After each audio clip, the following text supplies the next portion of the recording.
Good afternoon or evening, whatever 5 o'clock is. I'm Dr. Bernard Almada. This is the Communication and Journalism Career Alumni panel. We've got 5 professionals who have been generous enough to grace us with their time and with their knowledge and wisdom in having gone through the curriculum here at the University of St. Thomas and the communication and journalism major. In most cases, we have one business communication major here, former business communication major as well. And I would like this to be as conversational and as interactive as possible. So I'll begin by asking each of our panelists to say a few words. And after that, I'll ask them some questions. But at any point during this interaction, they've come here for you. This is for you to give you guidance and to give you some ideas about the possibilities that are in store for you as a communication journalism major.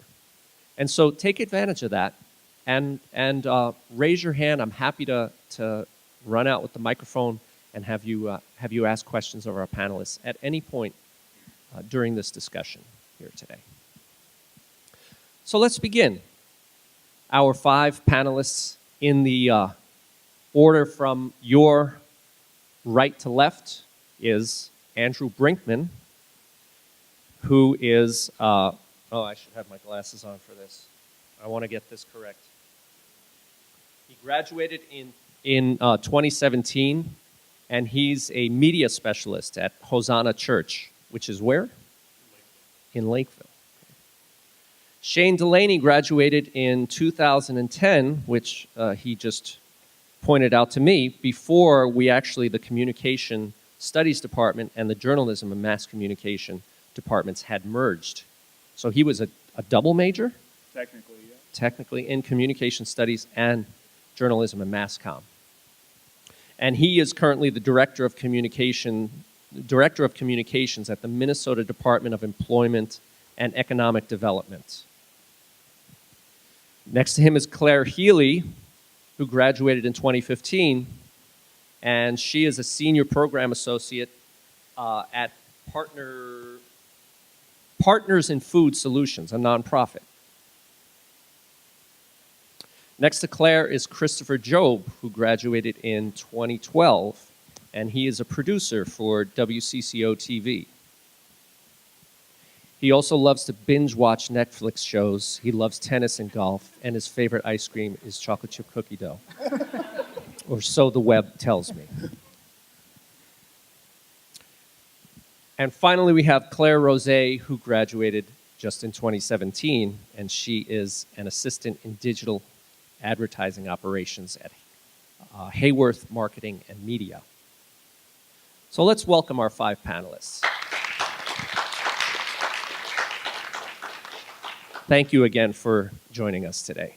If we could begin and go down the line, beginning with Andrew, if each of you would take just a couple minutes, if you need that much, a couple minutes to tell us about your journey, the career path you have taken, and maybe the twists and turns you've taken that have gotten you to your current position.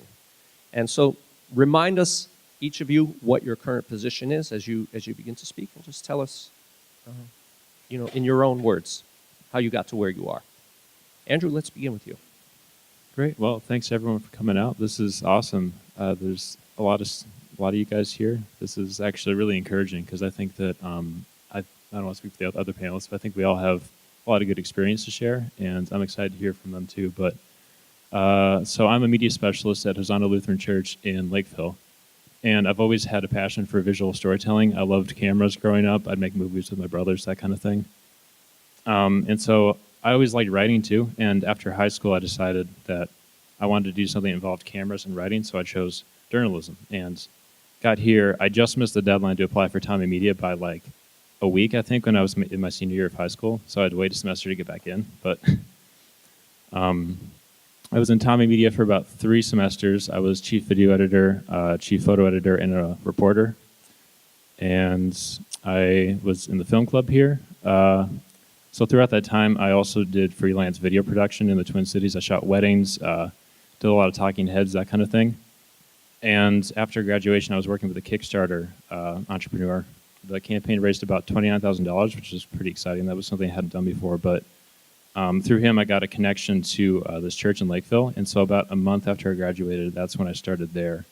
And at Hosanna, I do animations, photography, videography, capturing B-roll at services, that kind of stuff. I'm involved kind of throughout the whole organization. There's about 6,000 members there, and they have 2 campuses at the moment. So yeah. I'm Shane Delaney, Communications Director at the Department of Employment and Economic Development, which is part of the executive branch in state government. I was here at St. Thomas. I was involved in Tommy Media and worked through that for a couple years. I was also involved in the Tommy Ambassador program through the admissions office, so I worked with them for, I believe, all 4 years that I was here. After I graduated, I worked for 3 years as a journalist at a CBS affiliate in Iowa, so I was a broadcast reporter, doing everything from presidential election stories during the 2012 run to stories about corn prices and harvest and all those kinds of fun things. So a wide range of topics. But after working in journalism for a few years, decided to make a little bit of a career shift. Went to work for the public sector in state government. Started out as just a communication generalist, just doing a lot of different writing and did shoot some video and things of that nature. Today, I primarily do media relations, so I'm on the other side of the journalism equation. If a reporter has questions or wants to know more about a program that we run through our department, I'm the one who's getting them that information or speaking on behalf of the agency, writing talking points and presentations for my boss, all those kinds of fun things. Hi, everyone. My name is Claire Healy. I'm a Senior Program Associate at Partners in Food Solutions. I graduated in 2015 from St. Thomas. I was a BizCom and Leadership and Management double major. While I was at St. Thomas, I studied abroad a couple of times. I was also a founding member of the LEAD Club, which is a leadership and management club on campus. And after graduation, I heard of Partners in Food Solutions, PFS, through a St. Thomas contact who I told her I was interested in food security, and she was like, oh, well, there's this company you might be interested in. And I reached out to them, and the marketing communication specialist there was also a Tommy. And so she had coffee with me, and next I knew I was an intern doing some process mapping work for them. That turned into a new role at the company called the Program Associate role, of which I was the first, and kind of helped create our operations department at PFS. And I can talk a little bit more about what we do later on. But then I was promoted to Senior Program Associate just about a year ago. And so I do a lot of work on project management, data validation, we use Salesforce, and so I do a lot of work in there. And as many people in nonprofits do, wear many hats. You mentioned food security. Is there a lot of insecure food out there? What is food security? Indeed, there is. Well, I can talk a little bit about PFS as an organization then. So we are a 501c3 nonprofit. We work to improve food security and nutrition across sub-Saharan Africa by connecting highly skilled employees from corporate food companies like General Mills and Cargill with small and growing businesses in 9 East and West African countries. So essentially a product developer at General Mills might work with a flour miller in Kenya, help them develop a new cookie product or something like that. So it's really a way for the corporate employees to volunteer their time and expertise and help grow small businesses and increase food security and nutrition.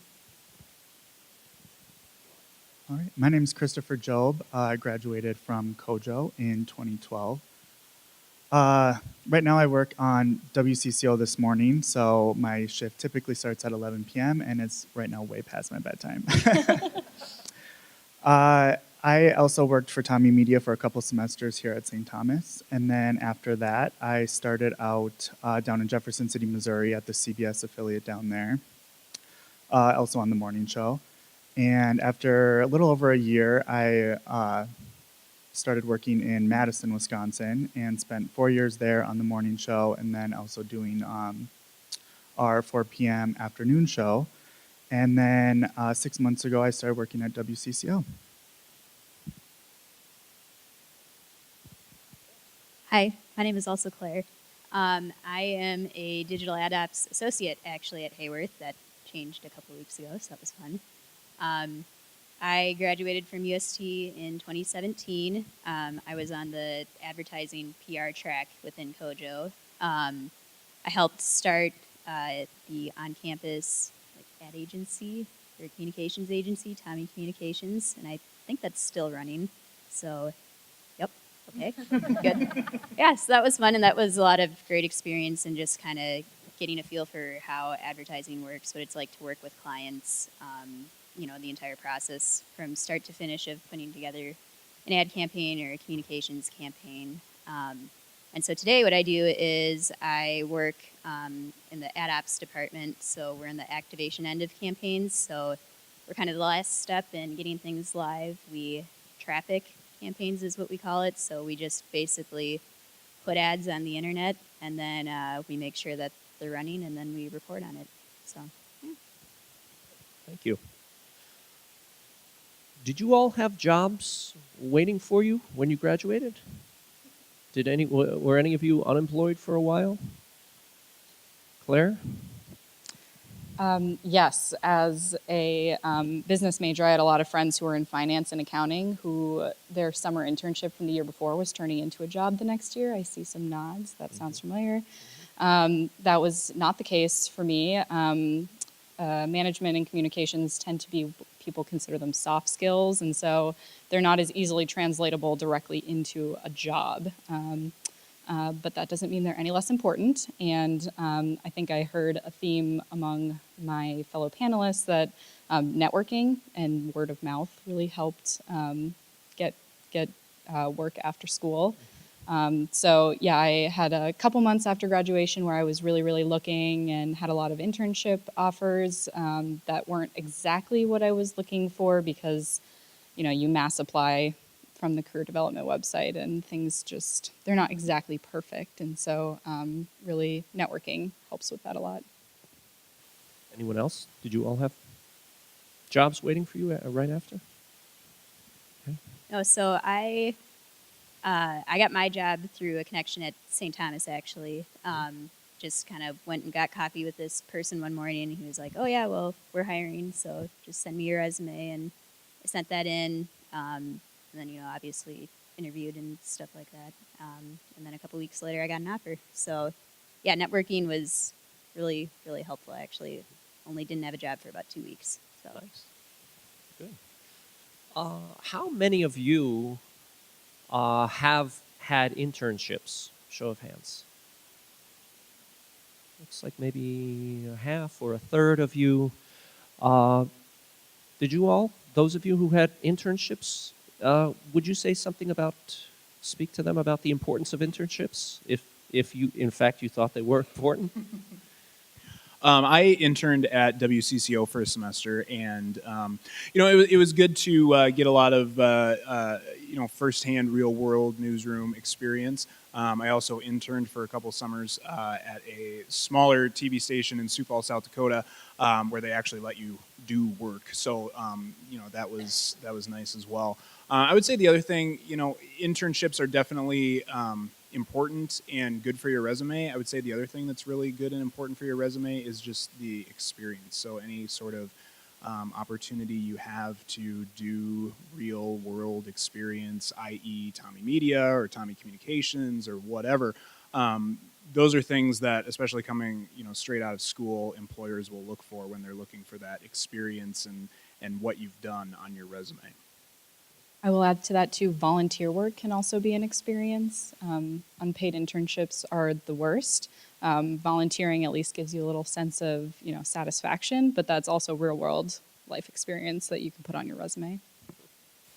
And I'll say I interned at Care 11, and when I started there, I was kind of, where at St. Thomas, I was more on a reporter track through Tommy Media and just my classes.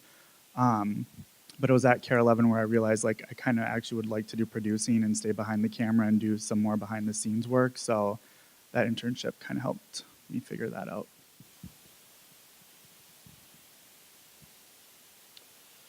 Okay. Oh, yes. Question.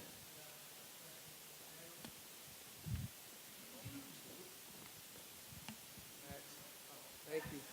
I was just actually wondering, how did Tommy Media help you at all getting into the workforce or career that you're in?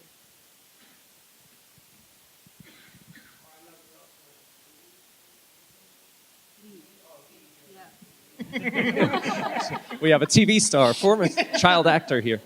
Also on fire. I would say for Tommy Media, it just helps provide content that you can show at a potential employer. I mean, right out of the gate, you have stories and packages and video that you can show like what you've done and kind of they can see where you might be at. I would to echo that. I mean, chances are extremely high that your first job out of school, if you do go the journalism track, is going to be in a small market, and those folks aren't going to have the resources to train you. Like they're going to expect you to start working on day one and crank out content and know what you're doing. So, I mean, anything that you can do to kind of separate yourself from the pack and show people that, yeah, I know what I'm doing here. I've already done it. Put me in the field, get me going. That's going to give you a step ahead. I'd say Tommy Media is awesome for two reasons. One, you get a lot of time with the advisors who are incredible. Their experience is like unparalleled. I mean, you can tap into that. They'll tell you story after story. It's incredible. And secondly, if you're like a shooter like I am, you know, for a video photo, you get so many hours in like great environments. You know, I went to the Stag Bowl to shoot the football championship my junior year, I think. That was great. You know, it's like a huge football game, and you're shooting next to all these big time photographers. I met a photographer from USA Today at a game once because we had I can't remember what position the guy was. He was a seminarian who was like a D1 transfer, and like so it was a big deal. And this photographer from this huge publication was talking to me, and like, you know, you can't get that anywhere else. It was awesome. Other questions early on? Okay. Let me ask you, panelists, in what ways, what would you say are the two most valuable things, the two most valuable ways in which your communication journalism experience, major or business has helped you on your path to your current job or even anything along the way? Actually, we can even throw out the ways in which it's helped you in your everyday life, which doesn't necessarily have to be professional. I would say that getting some experience both through classes and through TomCom with like planning ad campaigns or, you know, communications events, PR things, just kind of understanding what the process is from different perspectives, from like, you know, kind of the creative brainstorming and the strategy at the beginning to how you actually execute it has been really helpful because like at Hayworth, we're not a creative agency, so we don't make any of the actual content that we put out on the internet. So we have to work with a bunch of creative agencies, and sometimes clients have their own in-house agency. So just kind of having that understanding of where our business partners are in the process and how that relates to what we're doing and what we need to get done is really helpful, I would say. The two most important things that they could identify as being helpful to their careers. I would say what I learned through the broadcasting classes that I took, just learning how to craft a story, how to write it, how to find sources. That's probably been the most helpful. Yeah, that's fine. Yeah, If that's all, you don't have to keep talking. that's all I can think of right Say now. what you say, and then you're done.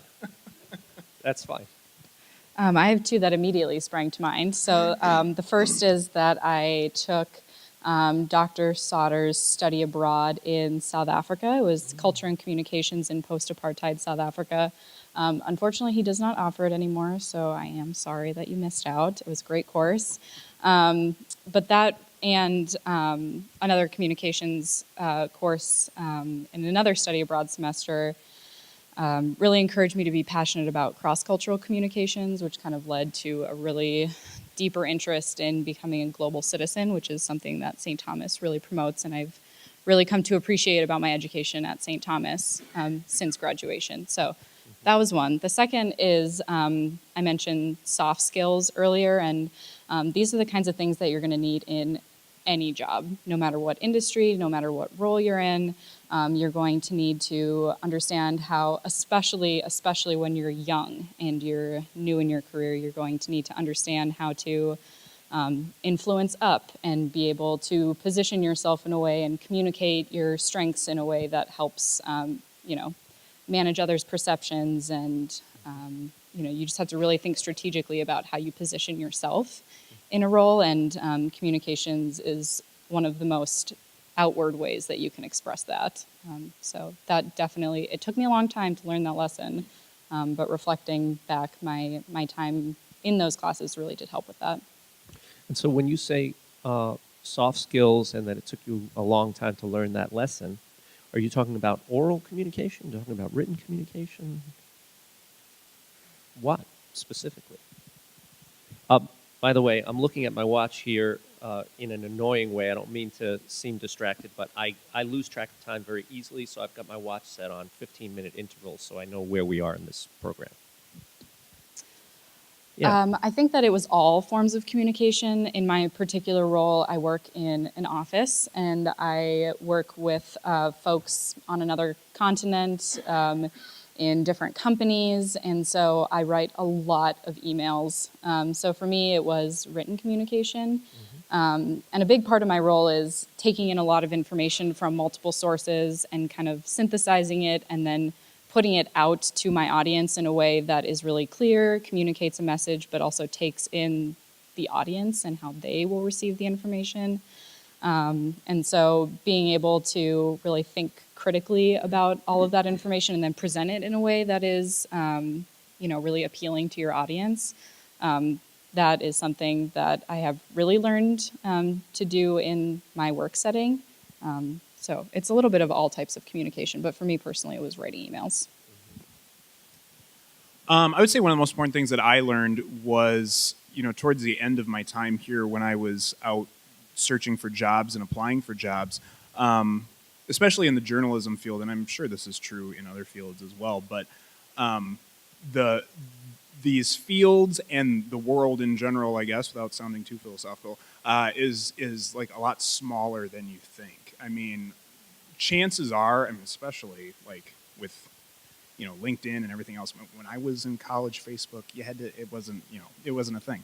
But everybody knows everybody. I mean, if you go into journalism, if you go into broadcast, chances are there's like half a dozen people that know you before you even get the job or have heard of you or something like that. And so you really have to maintain that that reputation and how you want yourself to be perceived in the professional world. I mean, I think that's something that's really important. The other thing I would say is, if you have a job or if you have a goal or if you have something that you want, I mean, you got to just go for it. And I know that sounds super cheesy, but you can't sit back and wait for things to come to you, or you can't sit back and think, oh, someone's going to approach me and tell me that I should do this or I should do that. I mean, if you identify something that you want and you can do it, you got to go for it. I mean, especially with what Claire was saying with the different obstacles that you will be facing as a new person entering the workforce, as a young person. I'm not sure.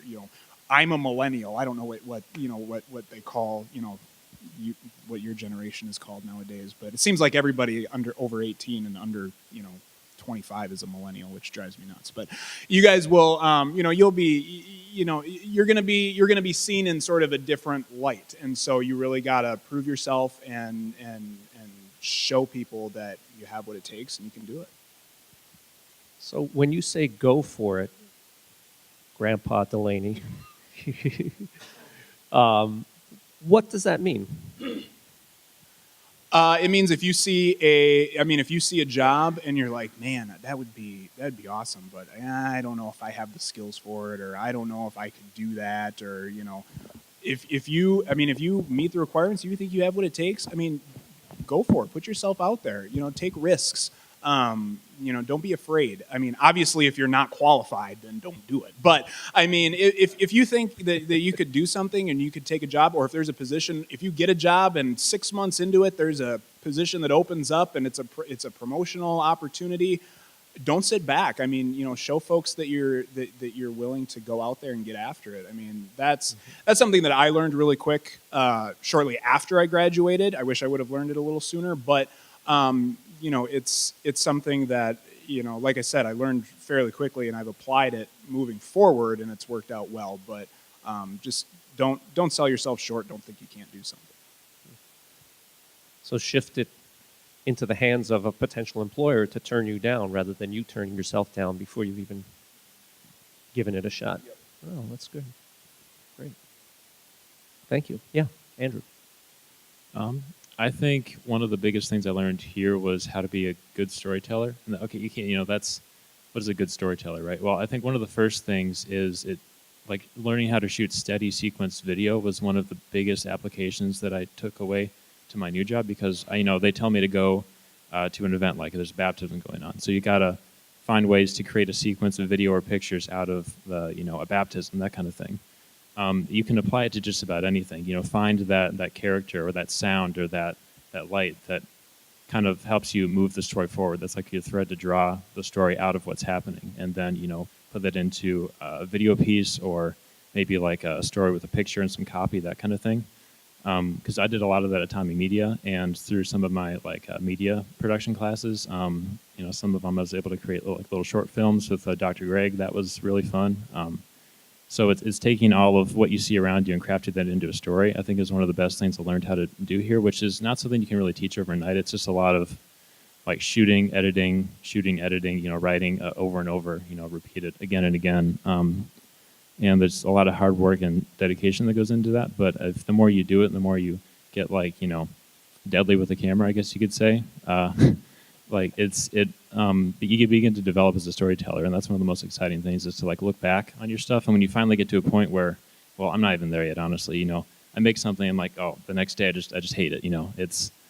I'm never really satisfied with what I'm making, and that's okay. It takes a while to get to a point where you can look back and you say, I really made something, that touched people back there. And I think I learned how to do that here. We heard from everyone. I want to make sure that I haven't jumped over. Okay. Questions? Was there a hand? There's a hand.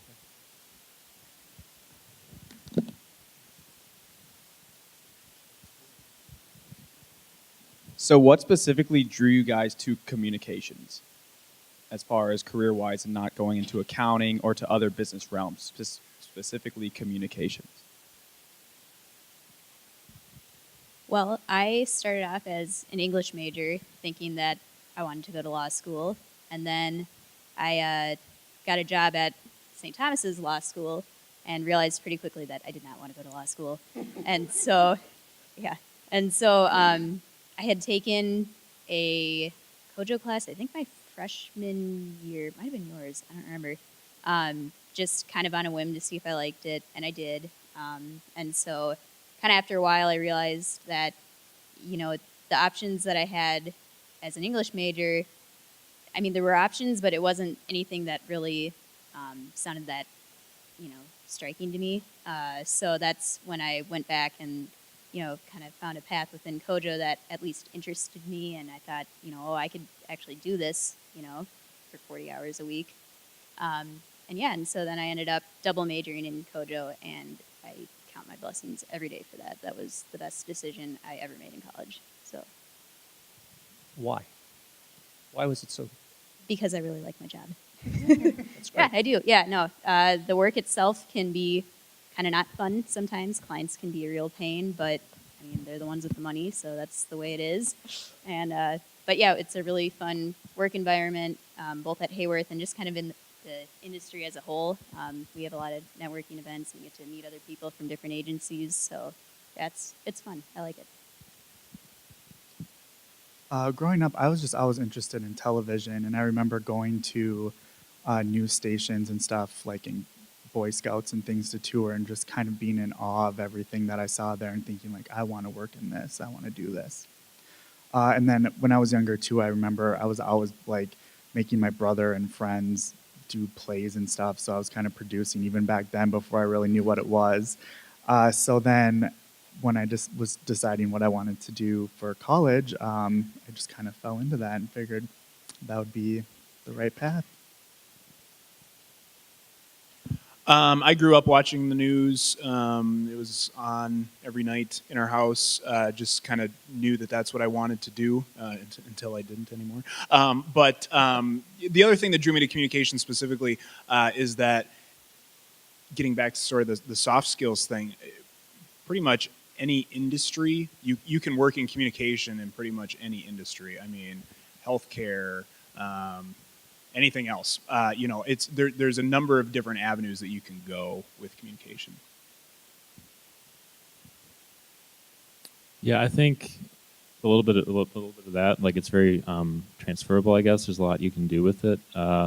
Also, it involved cameras, and that's kind of my thing. I like telling stories through cameras, and I figured that learning about communications in that aspect would help me get better at conveying information through that medium, something like that.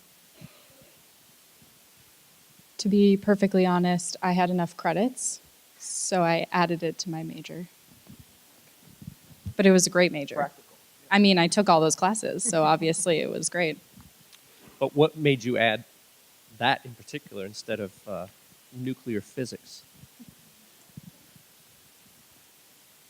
Are you thinking that it would be a good complement to what you were already doing with your other major?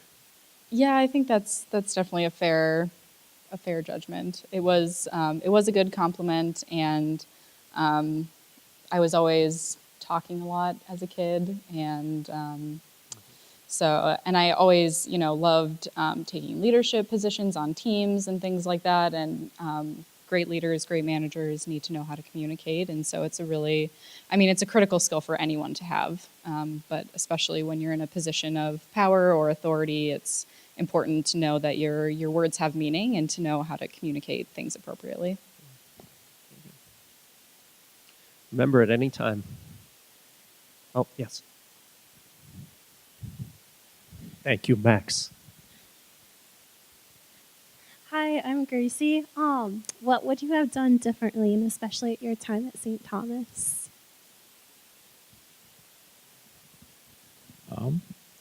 Well, I would have read more books, I guess, spent more time in the library. I mean, university is like, it's this 4-year period that society carves out for you. Like, you have people who know way more than maybe, you could even hope to know in your life. And you have like a respectable identity that comes along with that. You can tell people, oh, I'm a student. And, that makes people love you. They want to help you.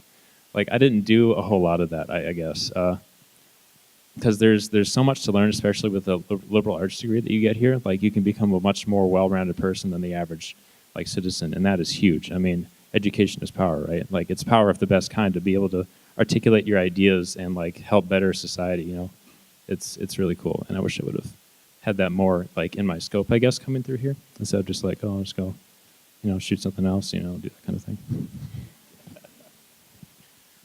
This is going to sound weird, but I would have lived on campus longer. I moved off campus as a sophomore, and you feel disconnected a little bit once you do that, So, yeah. I am a transplant. Thank you for the question, Gracie. I'm a transplant from Arizona. I grew up in Tucson. And so I had kind of a hard time adapting to life in Minnesota, particularly in the winter, as I'm sure you're all thinking. And so to be perfectly candid, I would have taken better care of my mental health when I was a student. And today is World Mental Health Day, so a little plug. But using the resources on campus to really take care of yourself, I would have been so much more productive, and I would have had all the skills and tools to deal with that in the workplace, because honestly, work only gets more stressful from here. And so understanding how to take care of yourself is really important, and I definitely encourage you to think about that now. That's remarkable. Thank you for sharing that. Would you tie time management into that at all, or is this completely separate from mental health, seeking counseling? Yeah, I mean, the amount of time that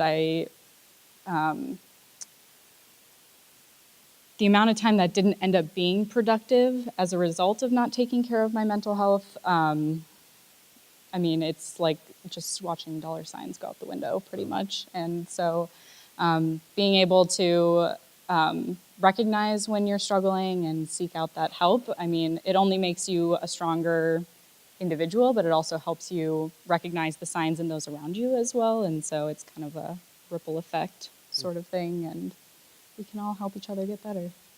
That's wonderful advice. So I actually went to the U of M for my freshman and sophomore years, and then I transferred to St. Thomas my junior year specifically for the journalism program. So I wish I would have actually went to St. Thomas to start with. I would have just had more time to take advantage of like Tommy Media and all the different programs that they have to offer here. It was just such a much better fit for me than over at the U of M. So The small class sizes, is that definitely, yeah. you're actually a person here? I think I would have gotten more involved sooner if I could have. Kind of looking back, I mean, I started or helped start TomCom my senior year, so I feel like I was kind of a little late to the game, but I mean, it turned out all right. But I would also say, so getting involved more with, kind of student groups, whether it's related to your major or not, that's just a great way to make connections and learn things and get great experience. But then I would also say getting to know my professors better. I got pretty close with Bruce Morehouse and Craig Bryan, who I don't think is here anymore, my senior year. But they were just awesome, great mentors and, kind of friends every now and then, just through the process of TomCom and trying to get that all established. And that helped me with my job hunt a lot, and we still keep in touch. So I would say definitely get to know your professors a bit more. Questions again? Yes. So, when you think back on the classes that you took at St. Thomas, is there anything that stands out as being really valuable, really memorable, just like a class that you would recommend? Because we do have some leniency in order to build our major how we want it to become. That was a horrible sentence, but you know what I mean. Well, they keep changing the name of the class, but when I took it, it was called Information Law, and that was probably the most, relevant, applicable class I could have taken, because the professor was a lawyer who'd worked, had represented publications across Minnesota for years, and so he had so many anecdotes, like this is what we did in this case and that case, and that was really cool, because this is somebody who had actually been through everything and could tell you about specific situations instead of just kind of a general, here's what the textbook says about laws and all that kind of stuff. Super eager. Whatever class it is, I would so encourage everyone to study abroad, even if it's just for a J term. One of the things that attracted me to St. Thomas was that 80% of students studied abroad at some point during their 4 years, and I had the privilege to do that twice while I was here, and it definitely changed the whole trajectory of my career. And so whatever class it is, even if it's an elective, definitely try to study abroad. I was going to say the same thing. The reporting classes I took, I think they were just called reporting. I don't even remember. That's kind of where you learn the basics for if you want to go into news or journalism. Those classes were definitely helpful. And then the other one was, I think, multimedia production, where you got to put together your own newscast, and that was really cool as well. I'm assuming the studio is still down there and everything. So that one learned a lot from that one as well. Yeah, there are a few that come to mind for me too. I would say the editing class. I think that's like a 200 level. That was actually really helpful, even though I'm not in journalism at all, but just getting, some basic punctuation and spelling practice. That's really helpful. People ask me about that sometimes, so that's kind of fun. And then kind of more from like an ad PR perspective, Paul Amit's class, I want to say it was like 470 or something like that, but in that class, we worked with a nonprofit and just put an ad campaign together for them. So we met with the client, and we asked them questions. We kind of started putting together goals, strategies, objectives, things like that. So that was really helpful just to get an idea of that process from start to finish in like a real life setting. And then we also had materials from that to actually take to job interviews too and show people, hey, this is what I did. Questions? I'm ready to run to you.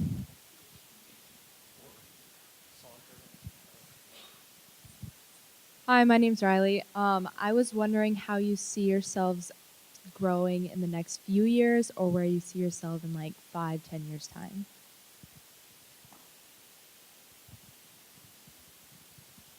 That was one of my questions too. Like, are you at your where you want to be for the like? Have you landed? Has the eagle landed? If yes, tell us why. If not, where do you want to go, and how will what you're doing now get you there? Well, I just got a promotion at the beginning of the month, so that was exciting. Thank you. Yeah. And then the next day, thank you. And then the next day, I got an email from my supervisor that was like, "It's time to reevaluate your goals." And I'm like, "Oh." So at Hayworth, kind of the ad ops department it's basically the entry level into the agency. And so if you understand how it works to actually run a campaign, report on it, just kind of the bare bones of how it operates, it makes it so much easier, and you become a so much more effective planner or person on the strategy team, who actually puts everything together to present to the client, to, plan it, whatever. You are much better at that if you understand how these actually run. So I would say that, within the next year or so, I guess I'll kind of be looking where else I want to go within Hayworth, or maybe at another agency. So, but that's one nice thing about at least Hayworth. I don't know if other agencies do this as well, but they do try to keep your goals in mind and help you get to where you want to be, because I don't think anyone could be in ad ops forever. That would just,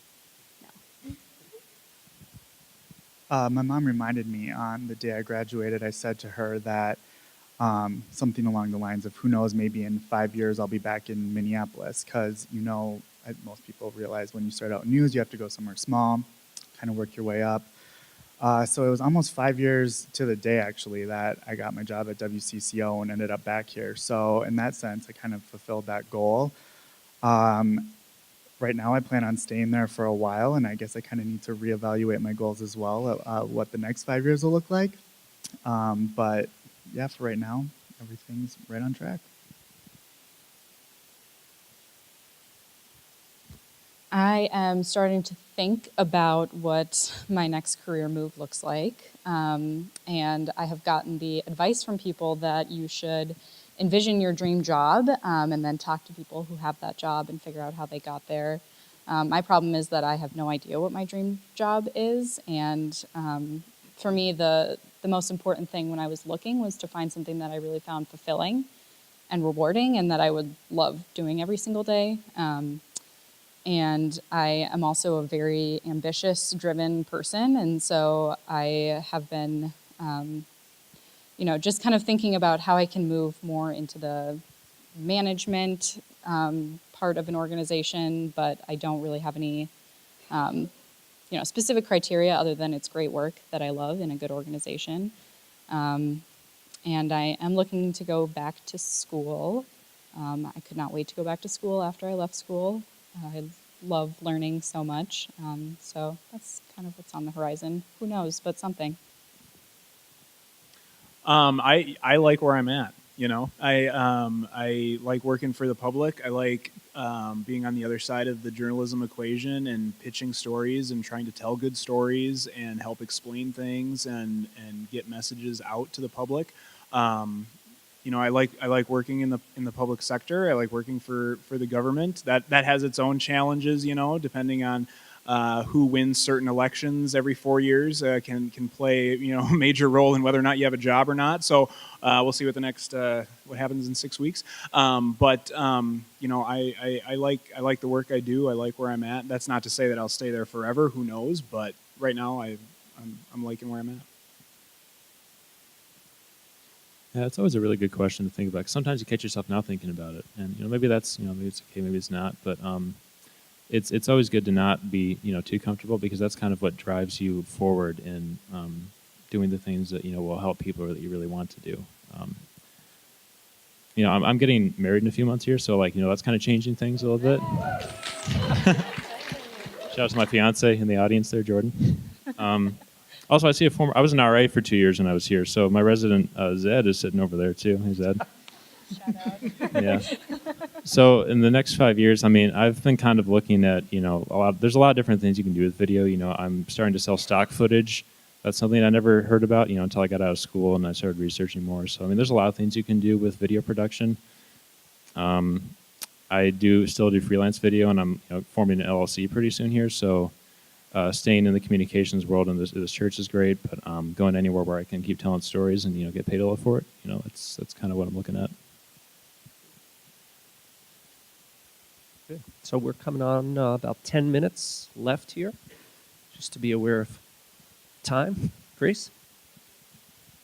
Do you feel like communication and journalism has given you an edge when applying for and interviewing for jobs, or do you feel like it's like a pretty level playing field with people of other majors?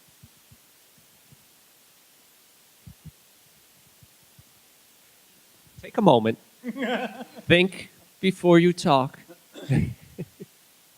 I mean, it depends on the job, right? I mean, it's not like, you're not going to get a job as a nurse or a doctor or something that has like a very defined set of skills. That's the thing about communications. I mean, it can be applied to a lot of different areas. In some ways, that's a good thing. In some ways, that can be a challenge too, because you're like, do I want to work in this field or in this industry or with this type of company? Whereas if you just go into a more traditional training for like a lawyer or a doctor or something very specific, that decision's pretty much made for you.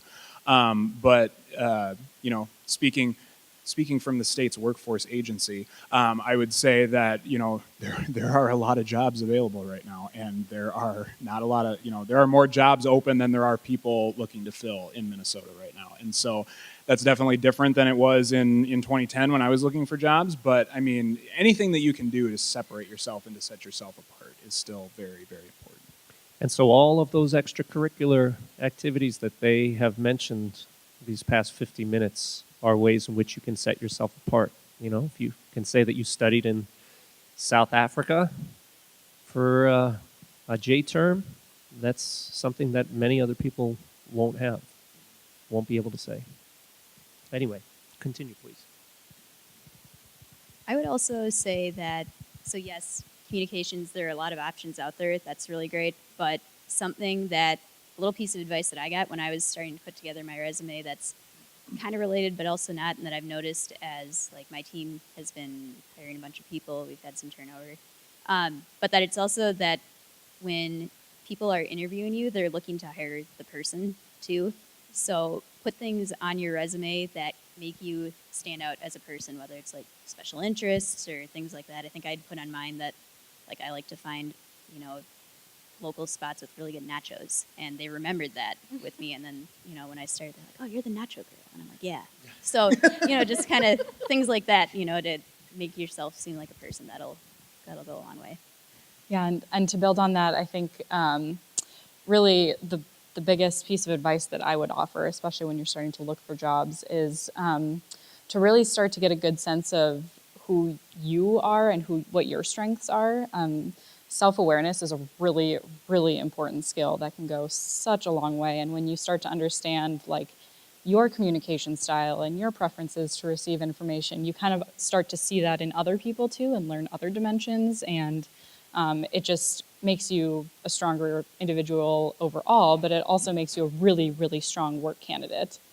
So that's definitely my advice when you're looking for work, is to be able to identify your strengths and highlight them and give examples of how they've like played out in even a school project, internship, however they're played out. If you can identify them and say, this is how I work best, employers really, really like that. I would kind of add to that too. One thing, as I was looking for new jobs, I would sit and think like, well, I don't really know how to do anything other than like put together a newscast. Like, how can I sell myself on that? But then you sit back and think, well, you're a strong writer. Time management is huge. So like trying to just kind of rethink about your skills and how you word them can be helpful as well. MBTI is a free one that you can do. Gallup's Strengths Finder is a really good one. That one is paid, but it's $15 and you take an assessment. And I'm crazy about this self-assessment, so if you're interested, see me after. But if you just Google like communication style assessment, you can definitely get a whole like profile of yourself and start to learn a little bit more about that. Gallup is really cool. Hosanna, the church I work at, like lives by that. Everybody's, office has a name, their name, and then their strengths listed out. And I interviewed there, and they said afterward, after I got accepted, I saw 3 of these strengths. They looked at my results. I saw like those 3 in you, like when I first met you. And like if you can speak that language, that can really help depending on where you're applying. If they have a test they use, like take that, understand it.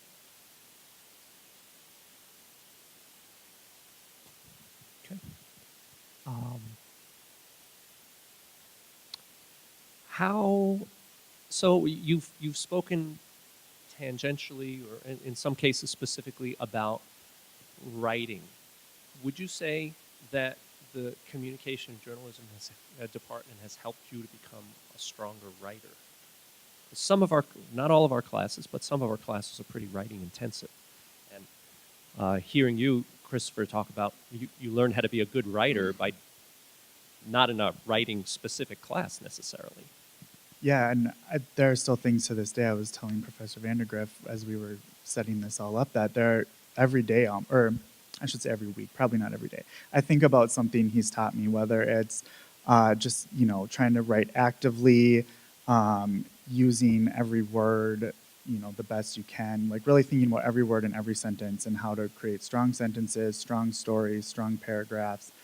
And that all goes back to those classes that I took. So. Good.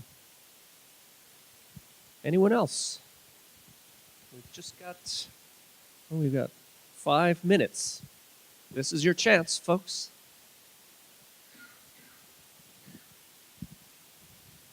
Yeah. I heard you guys talk a lot about how much you guys value your experience and internships. I guess, when did you guys start looking for those, and how did you get involved with those things? I would say it's never too early to start looking. Tommy Careers has a really great resource for finding internships. I think that, as we said, internships are really great and really important in terms of getting like practical expertise in the area you're interested in. But really any type of experience is so valuable to have on a resume. Anyone else? Did you get to your internships early in your time at St. Thomas, or was it kind of a last minute? I don't think I ever interned anywhere, come to think of it. I freelance, so I just kind of made my own internship, I guess you could say. Sure.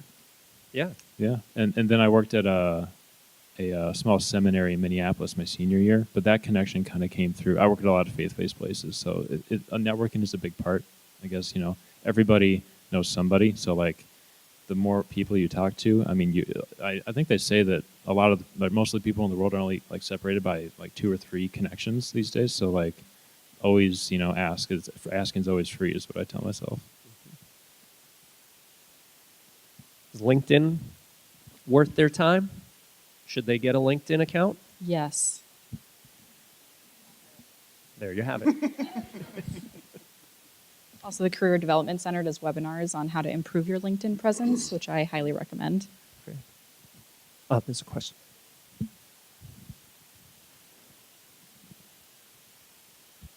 What's the most important thing to put on a LinkedIn profile, in your opinion?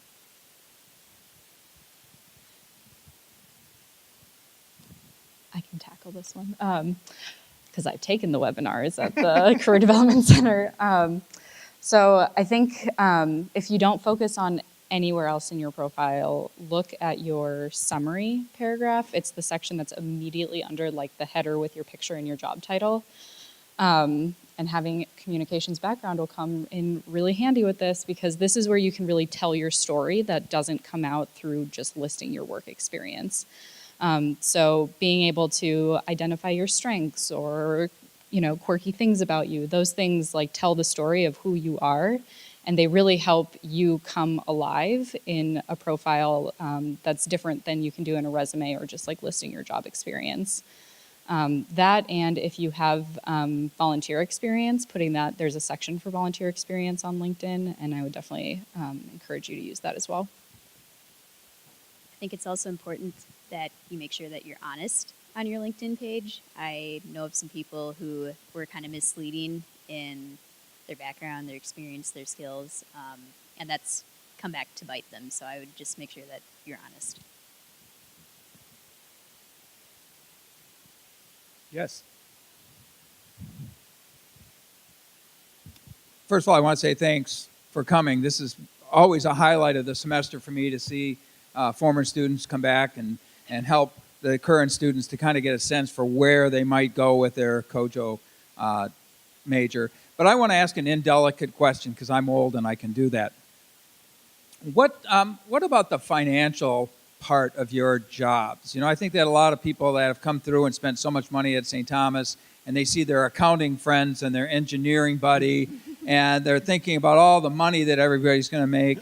Maybe you can talk a little bit about what the communication field does for you financially, whether you regret that, whether it's been something that's been satisfying. Like I said, an indelicate question, but I think something that is in everybody's mind.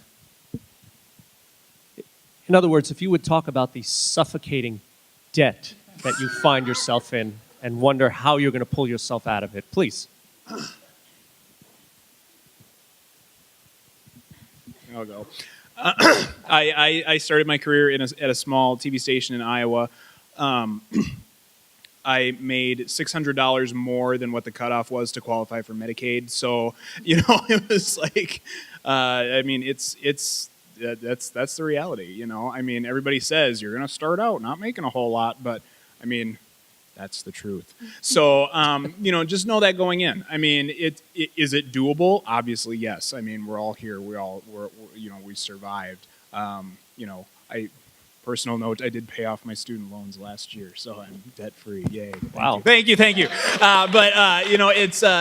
It's just the reality that comes with it. And if you can deal with that, if you can make it through those first couple years and start to take advantage of those career opportunities and advance and work your way up, maybe be an Uber driver for a few months while you're starting out or something. It's doable. It's a reality, but it's not like you're going to be living off of craft singles either. So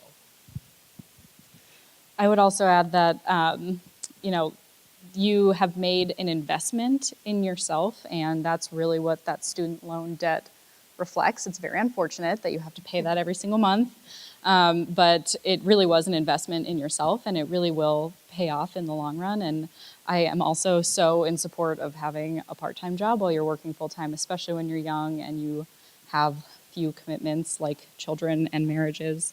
I've worked tons of part-time jobs since I graduated, and it does feel suffocating at times, but you also, you made that investment and you had the opportunity to go to school, and it really will pay off in the long run. And there are programs that you can also access through the federal government. There are also other programs that you can look into. For example, if you work in a nonprofit or in the public sector, if you pay your minimum for 10 years, they'll forgive the rest of your balance. So there are other ways that you can kind of supplement the pain that comes with paying student loans every month. I would also add that it's okay to live with mom and dad for a while. A lot of people do. You save a lot of money, so no shame in that. If you can do it, that's a very fortunate break for you. It will get better, I promise. Yeah, I mean, I've pretty much been, I haven't really felt a whole lot of stress. I mean, I really, really, really love my job, so that helps, you know, and the church I work at likes to keep things competitive, I guess you could say, but being a faith community, they really like to take care of their workers, so the benefits are really good and that kind of thing. So you are on, like, I guess, technically the lower end being communications. That's what I've heard at least, but I mean, I've been doing fine, but I also freelance on the side, but I think it's mostly the fact that I love it so much that helps if there's any kind of, like, you know, bite or that's like starting off, you know, recent college grad kind of the kind of thing, you know, it helps if you really, really like what you're doing too. I mean, that really makes it all worth it. Terrific. We are slightly over time, but can I offer you as being willing to spend the next 5 minutes if anybody wants to come up and chat with you one-on-one? Okay. So that resource is there. Let's thank them for their extreme generosity. Thank you very much, everybody. Terrific, terrific advice. Thank you all for attending. I hope you learned something. I sure as heck did.